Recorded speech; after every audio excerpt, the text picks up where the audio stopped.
broken down and tired of living life on the merry-go-round. You can't find out. Bueno, Joan, lehenik eta behin zorionak. Bigarren postua lortu duzu Espainiako txapelketan. Zer sentitzen da horrelako postu bat lortu dela jakinarazten denean? Pozat, hasieran ez duzu zer sinisten. Eta gero kontu bat zeanen egia dela, kriston poza.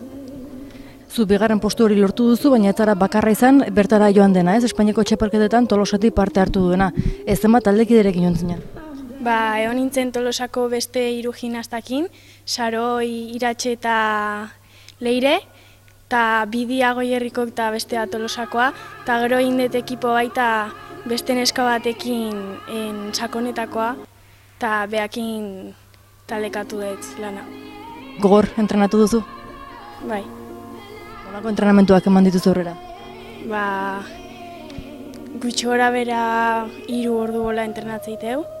Astelena, asteazkena, ostirala eta gero bazetan larunbat eta igandea. Eta egunero dantza errepikatuz eta lan aiten. Berezitasuni badu pelotak nola moldatzen zara pelotarekin? Hasiera baten pelota esan ziatenen, ni pozik jarri nintzen zen egia esan guzti zait.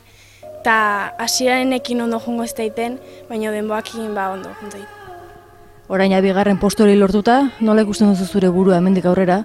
Ez dakit, segun beste gimnastak da guztia da, baina ez dakit, lan egin da.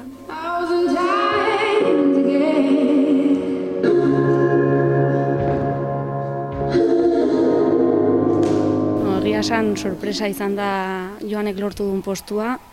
Lan asko egiten dugu, entrenatzitugu, 3 ordu astelen, asteazken, ostiral eta larun batetan.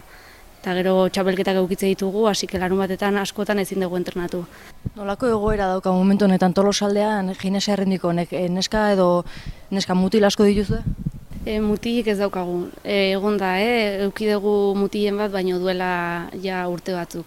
Eta orain dauzkagu danak neskak, federatu mailan dauzkagu 12 neska, eta gero eskolarretan, eskolarrak eta federatuk 80 umedia gutxi gora bera. Mutilak oraingoz animatzen ditugu, nahi badute etorri, gonbiatuta daude, baina ez, oraintxe bertan bakarrikan neska gaude. Lan asko dago atzetikan, eta entrenatzaile gea 5.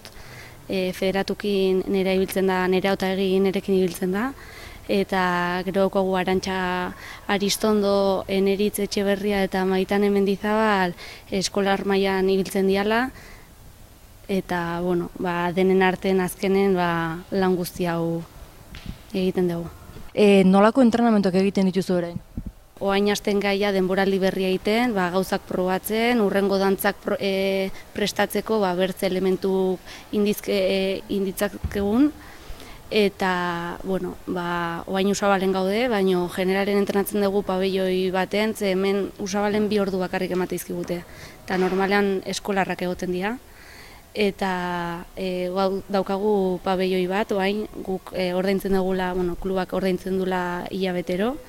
Eta gero feriala suposatzen da baita daukagula, baina aurten ez digute eman inauterik pasata ematigute feriala guk entrenatzeko, baina obretan nahitu diala eta ez daukagu feriali.